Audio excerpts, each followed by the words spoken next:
What's going on, guys? This is the DeFi Crypto Alliance show where we do our best to be the bridge between our fellow real estate investors, entrepreneurs alike, and the cryptocurrency world. Those of you that are here know that crypto is the biggest opportunity over the next year or so, and it's not even close. We always enjoy having you guys along for the ride. So welcome. Corey, take it away. Yeah, welcome, Pulsa Cans. Did you guys buy the bottom?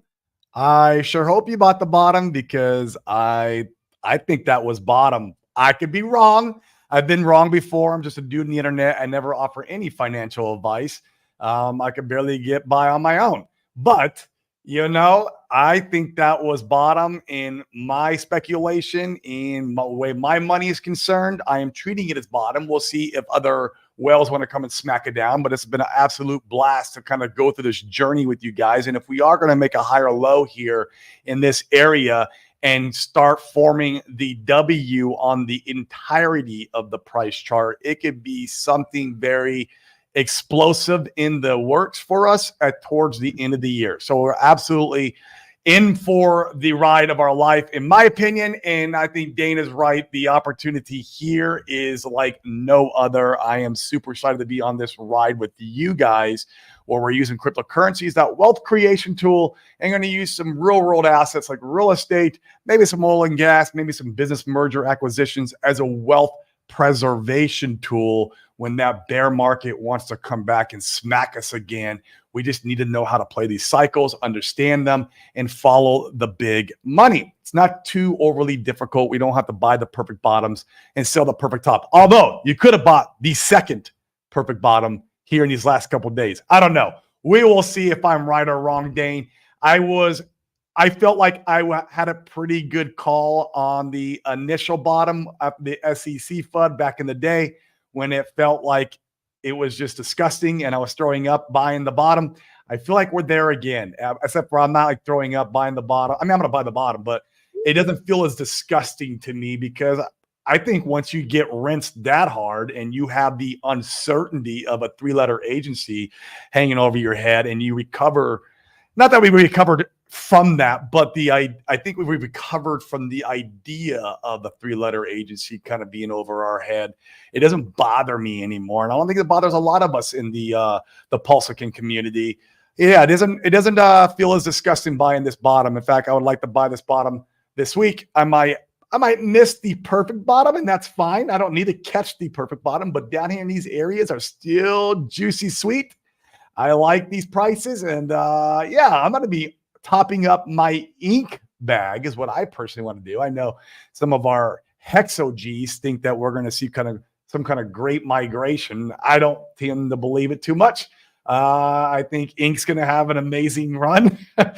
And so I don't know. I hope Hex does fine. I have a bag of Hex too. I got a nice bag of Hex, and I'm going to keep it for this ride, Dane, just in case I am wrong, because I'm not here to be right or wrong. I'm here to make money with you guys and have a good time. I am here to have a good time, Dane. The money part's nice, but it's cool to really have a good time with you guys and strike up awesome relationships. I love relationships, relationship capital. And that's kind of what me and Dane, we had a meeting that we were on earlier today with our business. Relationship capital, there's nothing like it. It pays infinite dividends if you strike up the right relationship capital. And one thing that the crypto community's done for me is it's striked up friends from around the world. It's been absolutely amazing, and a lot of good, healthy, like-minded people in this community that I have made friends with, and it's just been awesome. So I love and appreciate that. Yep, couldn't agree more. In fact, yeah, I feel like there was a lot more uncertainty too in general around cryptocurrency and the SEC back then with how the SEC was handling stuff. There were definitely, signs that they weren't going to be winning many of these cases. And now you have, now you have the proof that they've been getting their butt kicked over and over and over. Right. And, you're not that concerned about it. It'll be really interesting to see if there's any big updates. I think in October, right, when the next update is for the Richard Hart case. I mean, with the government essentially legitimizing Ethereum, what's the case against Richard? There's not there's not the case just keeps becoming weaker and weaker. It's beautiful. It was weak to begin with, in my opinion. They didn't have any of the data facts, the data correct. I don't know how important that is. I would think it's pretty important, though, to know like the client you're suing and know about their business and know what they do or what they don't do. Like, they got it all wrong in the initial. Yes, I don't know how much that really is going to play into things, but I'm sure. I would think that RH's attorneys are having a field day with it. Man, you can imagine being one of those attorneys right now and it's like, oh, the paychecks that are going to be rolling in over the course of the next year. And especially if they win this case, whew, they're getting rich. You want to talk about people getting rich? Those attorneys are going to get rich, and they should. Because they're out there fighting the good case for us. I want them to get rich. I want them to get extremely rich winning this case for us, because it's just going to be a blast. Agreed. Yeah, and in fact, we talked about it a little bit on the show, but the guys over at DebtBox, I mean, it's pretty freaking wild that literally the judge ordered the SEC to pay the DebtBox attorneys' fees, or at least a portion of them. I don't know if it was the full amount, but a really significant amount of their fees, because the SEC came out and straight up lied about the case and held their funds and did all these illegal things. And it's beautiful to see that. Did you see, too, that SEC announced a closure of Salt Lake City office after crypto case fallout? And this closure of this office, they in this article that I'm looking at right now, it references the reimbursement of the DebtBox, $1.8 million in legal fees, and the SEC is closing one of their offices over this. Good riddance. Thank goodness, man.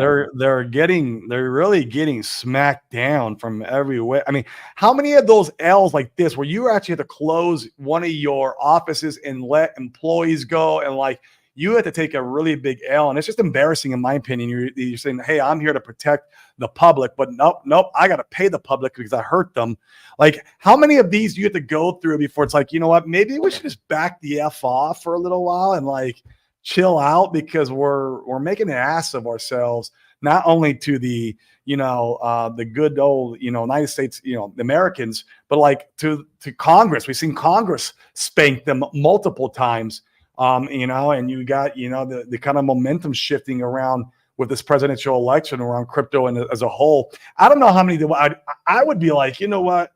Let's take these remainder lawsuits and let's just kind of back out and kind of tuck our tail and run, because how many more L's can you take like this? I don't know. It's frustrating because, like, as far as the repercussions are concerned, like for Gary Gensler, there really aren't any that I'm aware of, right? Like, the guy has from what I could tell, pretty well an open checkbook as far as being a government entity. So how do I get that job? How do I get an open checkbook that I can just go around? Well, like, the inefficiencies here are mind-boggling. Can you imagine, Corey, having a business where you ran a law firm that had an open checkbook, and you could go and screw everything up and the business wouldn't falter because, the people that printed the money, they just funded your operation? Like, that's essentially what it is right now. And it's beautiful. Thank God that we're seeing the freaking justice system and the judges holding these guys accountable. But at the end of the day, the fallout's not going to come to Gary Gensler, at least not right now, in my opinion. It comes on, you see it, the attorneys that are getting forced out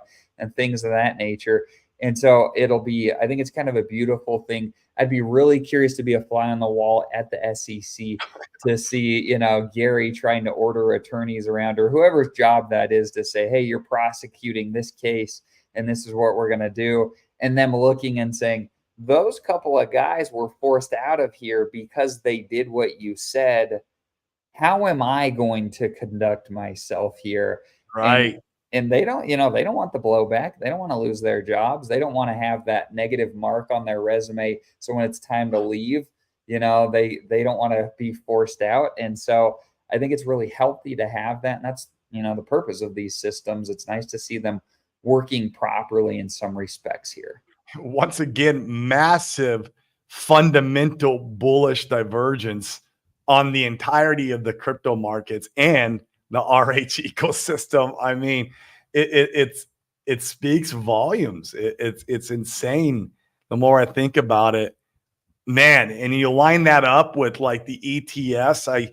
I have here. Let me share this real quick with you today, Dane. Let me know if you can see my screen. This is a really cool, and I want to give credit to I think it was Rags to Riches who I got this from.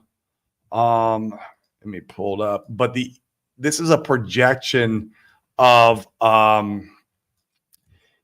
estimated 5-month net flow to ETFs based on various scenarios of $4.8 billion going to be coming in. And this is based off, a $3,800 ETH price, which is what we're at right today. This is today's value. Of course, as this 4.8 billion or more starts flooding in, this number changes.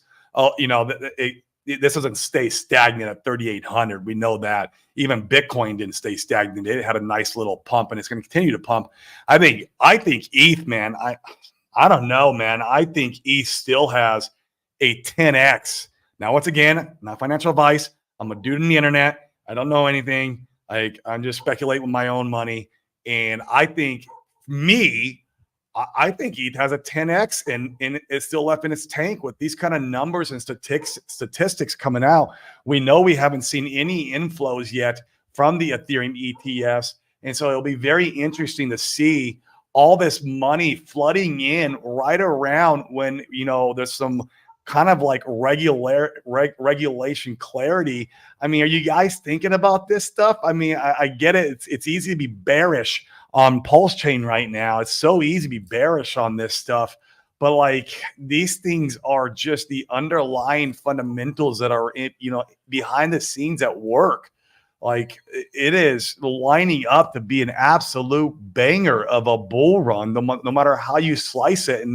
And I know a particular 2 entities, Dane, that have over 340,000 Ethereum that's known on chain.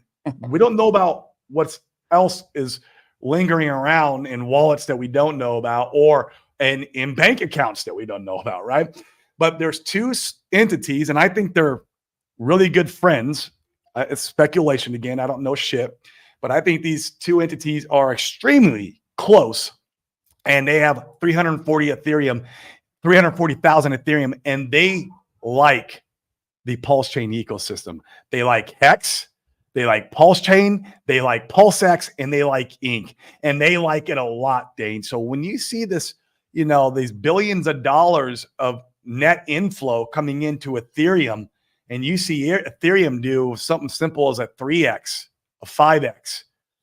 I don't know, man. I know where I want my money to be at for the next year. I can't see a better place for me personally. This is me, right? This never. Once again, I want to disclose that so many times about financial advice because we don't do that. But for me, man, I can't find a better place to place my money strategically, front running these ETHs, knowing that we have these whales who love our ecosystem. And this is without other whales who won't FOMO in when they have a lot more confidence, right? And a lot more surety in the markets. There are people out there who don't bring in money until they have a lot more confidence in the markets. And we're just not there yet. And it's interesting, man. It's a very interesting scenario where we're at, and you still turn on crypto Twitter and they're all crying. When's Zach Daddy gonna put my? But shut the hell up, bitch! You are just like, go out and learn to make money in the real world and bring that money in, and that way you can leverage that real money and make some gains on it. Like, quit being a little bitch crying on Twitter. It's just crazy. It's just people don't have the mindset for this stuff. Yeah, bullish divergence, like you said earlier. It is. Yeah, this is a good stat. Yeah, Dylan's here. What's up, Dylan? He says BTC inflation 60 million per day, ETH inflation per day 5 million, and sometimes negative. No overhead on this inflation. Yeah, I mean, the ETH ETF could be nuts. It can be freaking nuts. I mean, Richard's freaking calling for over a $200,000 Bitcoin. We looked at some of the charts when Hans was on Friday. Thinking that, maybe you're really pushing the limit there. That'll be interesting to see if that plays out. But, I'm with you, Corey. I don't think, a 10 to 20, maybe even more 20K ETH is out Not of the question. Yeah. Yeah, not a question at all. It's on the table, man. It's probably one of the most easiest conservative plays this cycle. If you want to just try to make a quick 5x on your 10x on your money. Once again, not financial advice. But if Ethereum does a 10x, what does a leverage play on Ethereum do? I don't know. It's fun to think about. It's really fun to think about. You know, some of these guys, yeah, we'll see sell pressure for sure on the way up, but we're also going to see buy pressure on the way up because that's when people buy. They buy green candles. That's when they buy. They don't buy red candles.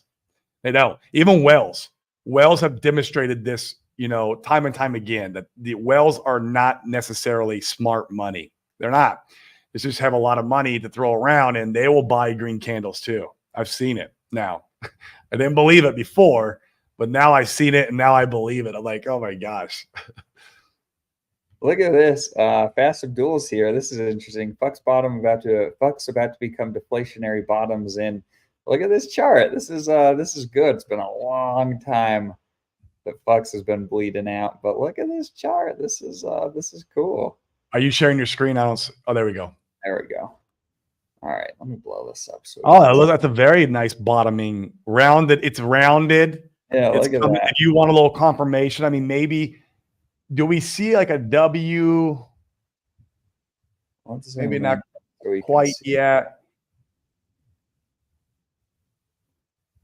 It's looking pretty nice though. It is looking nice. It will probably W out before making the big move up. Yeah, come back down here, maybe come back down a little bit. People will sell it off, and then it'll get pumped again. That definitely looks like a bottoming to me. Nice. This is cool. I still have my little throwaway farms over there with Bucks coming in. Plus, I have I got my bag over there that's locked up. It will be coming out here, I think, in the next month or so. Yeah. Yeah, this is cool. Every day, 2Fucks buys and locks Fucks forever. This is cool. Shout out to Fast Abdul. If you guys haven't been following along, they've built a cool platform called 2Fucks where they're essentially leveraging the stuff that the PH team built here on Fucks to be able to go and make it better. So you can get better rewards by using 2Fucks. They're like he's saying here, they're buying and locking Fucks forever. It's beautiful, and yeah, very well. The bottom could be in on Fucks. It's looking real promising there. I like it. Thank you, sir. Yep, we appreciate all the builders and everything you do. I love the builders in the community because that's the long-term sustainability that we are going to need in this this ecosystem. Is having these tools and these toys to play with. You know, that's what keeps people here. So thank you so much for building. We appreciate it. I can't wait to get bribes. Hopefully I can get some bribes from Fast Abdul. That would be cool. That would be cool. Yeah, this is a great question from D Nice. Is it time to swap my ETH already? No, we don't get financial advice, man. You've already heard my opinion. It's pretty interesting to consider. You heard my opinion. I mean, do what you want. There could be Rackham could show up tomorrow and start smacking the price down if he wants. We don't know, but my money is saying this is bottom. That's my money. I don't know. We'll see. I got it right last time, and I was buying that bottom. It was nice. It was nice. It was nice. In fact, I'm trying to pull up. So the real question here is like, you know, for any of this stuff to start doing good, we need money to come back across the bridge. Right now, everyone's look at the bridge inflows. Say it again. You can look at bridge inflows. That's what I'm pulling up right now. Yeah. Right now, people are just sloshing money back and forth between the various buckets that are here, which is fine. But we need more money in the ecosystem. Okay, here we go. Let me go ahead and share my screen. Yeah, what you'll get is you'll see some of the money that's been pumped into like all the meme coins. Some of that money will start to come back into the blue chips. Yeah. Yeah. So right now, I mean, we're holding. It looks like we're holding pretty steady. You know, it looks like, you know, net inflows versus outflows. Let's see. Honestly, I haven't looked at this dashboard in a lot of depth. Yeah, but I've we're been holding pretty steady right now. I'd like to know. In fact, Dylan's here. Dylan, when do we see big money flowing back into Pulse Chain, sir? What are your thoughts? not financial advice, bro. Nope. But seriously, like when do whales look at this and say, hey, like we feel comfy sending money back across the bridge? When do people that ran sacrifices, big sacrifices with a bunch of money, when do they start saying, hey, I feel comfortable redeploying a lot of this capital? Do they ever? I don't know. It's interesting to consider lots of things that could be incredibly bullish, and we're here to see how they all play out. So it's an exciting time to be here. It feels good finally when you can wake up in the morning and pretty well everything you bought across Pulse Chain is green, rather than it being red like we've largely been for, gosh, what's it been? 2 Month and a months. half or so, 2 months. Yeah, roughly. Mhm. Maybe a little longer than that. I think we had like 12 weeks or 11 weeks of downward pressure. We saw like a 1 weekly candle that was like a doji candle, and then after that weekly doji candle, it still continued to go down. Doji just usually means indecision, that it can go either way on the price chart, and unfortunately, it went the way of down. And so, yeah, here we are. Once again, we didn't go down to the all-time lows. Like, this is, this for me is a dip France. Oh man. Maybe not for ants. Maybe more like for I don't know, but maybe not for ants. But Right. There's a lot of, in fact, Sami was talking about this. I watched a video of his last night, and he's talking about how you're running out of time to buy charts that are in deep depression. You still have some here on Pulse Chain. There's still some assets that are over here that look really nice, that have juicy buy-ins. But some of the stuff, I mean, people are looking for good entry points, and some of the stuff it'll retrace, 10, 20, 30, 40, 50%. A lot of people are waiting for like the 618 level to get back in on the fib retracement, and they're just not getting down there, some of these charts. And so you have a window here to be able to, once again, we don't give financial advice. In my opinion, if I'm for my own portfolio, I feel like you have a window here to be able to buy some of this stuff that's still in deep depression at really good prices before we take back off again. I don't think we take back off overnight on some of the big RH coins. I hope I'm wrong on that. I think that'd be great if we were back off to the races again. imagine waking up in the morning to a 10x. Jeez, feel like a meme coin. Feel like you bought a meme coin. You know what I mean? I'd be calling Dylan and be like, I guess I'm selling the top here, ain't I, Dylan? Take profits. So looking really freaking good. I'm excited. Those were the main talking points I wanted to cover today. Corey, was there anything else you want to get into today on the show? No, I mean, we got a pretty busy week this week. I'm glad we were able to at least hop on for a little bit. We weren't able to hop on yesterday because we were so busy. I think we have for most part, a normal week, though. I think we'll still have our open mic Friday. And if you're watching or if you're out there somewhere and you want to come back in on open mic Friday, we would love that. We love your input. We love your insights. I respect you in our community as probably one of the top, if not the top TA guys, because you tell us when shit is bearish and you tell us when shit is bullish. And you have a very level head to your TA-ness, or is that a word? TA-ness? I don't know if that's a word. Coin it here. Yeah, you have a very level head in your TA-ness. And I like that, man. I like that. Let me know if you think we're going to have sideways action for the next 2 or 3 months, or downward action for the next 2 or 3 months. That's what I like hearing. For me, it helps me plan my DCAs a little better too. I can be more strategic. I know a lot of the TA guys, they get afraid, Dane, is because they're afraid if they afraid it's FUD. Like if they say, oh, we're probably going to see downward pressure for the next 2 months, they feel like they're fudding the community, and then they're not going to get a lot of likes, right? You don't get a lot of likes when you say something is going to go down. And so I think that's why we don't see it as much as we should as far as TA is concerned. And I wish we'd see more realistic price expectations on stuff like that. I know people don't like Hans because he likes to launch meme coins or whatever, but that's his own personal finances that he does over there. But his TA is right on point. in my opinion. So yeah, once again, if you want to come on, man, we'd love to have you on back on Friday for open mic day. Those days are a lot of fun. That's where the show is your guys' show. I think my internet's fixed, man. I went and cleared my computer out again, and I think I noticed what was going on. I think the computer was overheating, and it was slowing down. I've got a fan on it now, and I'm keeping the fan on the computer, and it's running fine. So last open mic day, I couldn't even get through like 5 minutes without like lag, and it's just stopping. Thank God I had a bunch of people on the show, and they kind of carried the show until you got on. I was like, and I got off. I was like, screw it. I'm like, it's just not meant for me today. But I think I got the problem figured out, man. Let's see how this goes. I just got to keep this thing cool. Good. That's great. Oh, yeah. And Scotty says Hans just went live on YouTube. So if you guys want some chart stuff for Pulse Chain, feel free to head over there. I think he's been, like Corey said, one of the best resources as far as charting for the ecosystem is concerned. So feel free to pop over there, support him. It's been good. Yep. Had honest TA there. That's a good way to put it. Yeah, I love that, that he's not afraid to let me know or let us know if something's probably going to go down. Like, tell me, man. I don't care, man. I'm a big boy.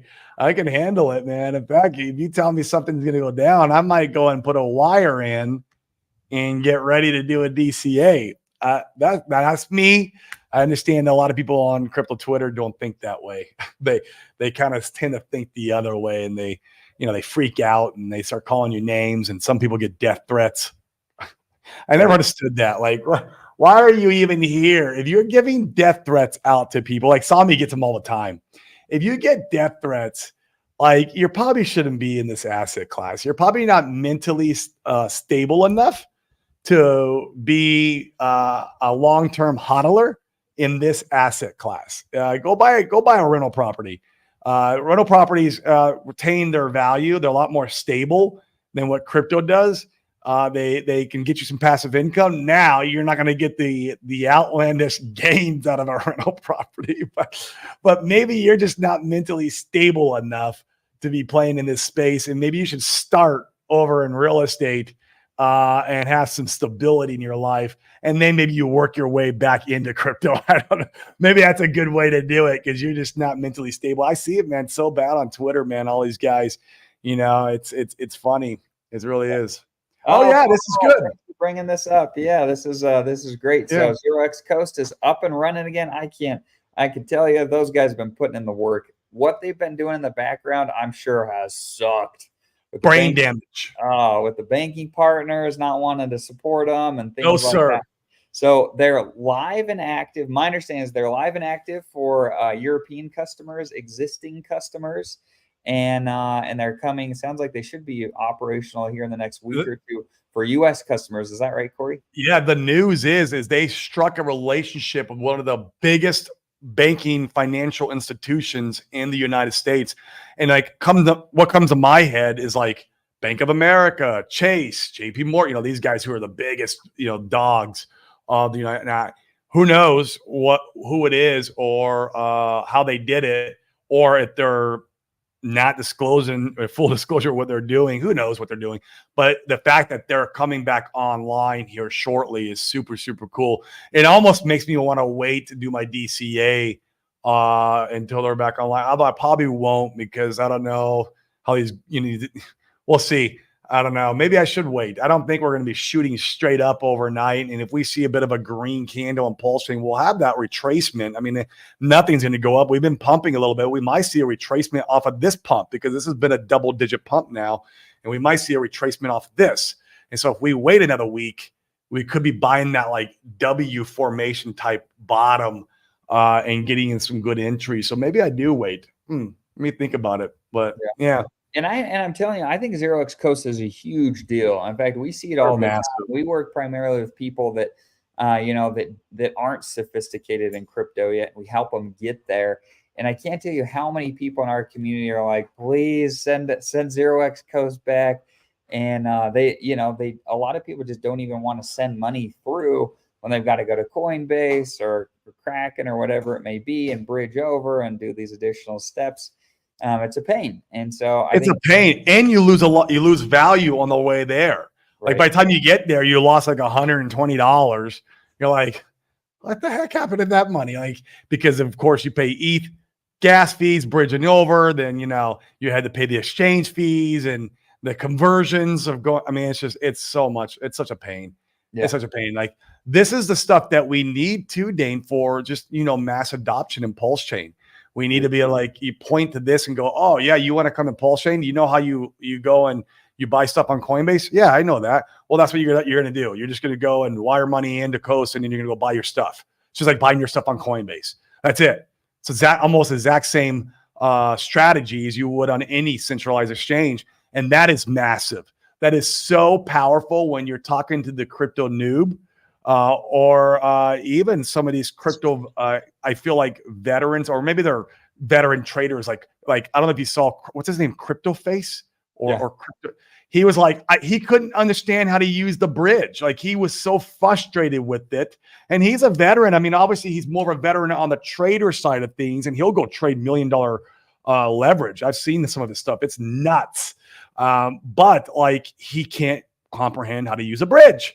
Like, I get it, guys. And you get your DeFi experts can point at him and call him stupid all you want, but how many more people behind him are like that?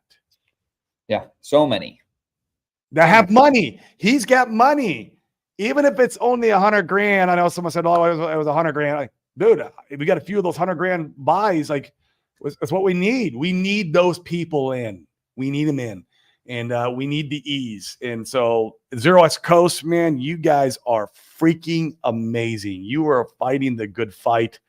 It's probably one of the best protocols launching on Pulse Chain, or has launched and coming back to Pulse Chain, is 0x Coast. They're massive, man.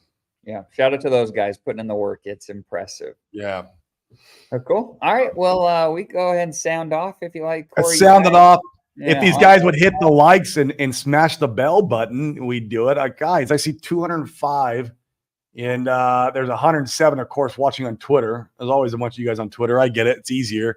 But if you go over and smash our like and subscribe buttons on our YouTubes, you're going to help our algorithm, and then we can bring the good word even throughout the bull run. And if you guys want some real estate opportunities when we start getting frothy, let's get our numbers pumped up so we can give you guys those opportunities, because we got them. We have the opportunities now, but me and Dane are not so excited about getting 20% IRR cash on cash right now when I can go in crypto and get a 10, 20, 50x. I'll wait for that opportunity. But if you guys want some of that stuff, we're going to be bringing the good word to you and doing our best to try to bring that opportunity when we're getting really frothy. So, cool, guys. Have a great day. Peace.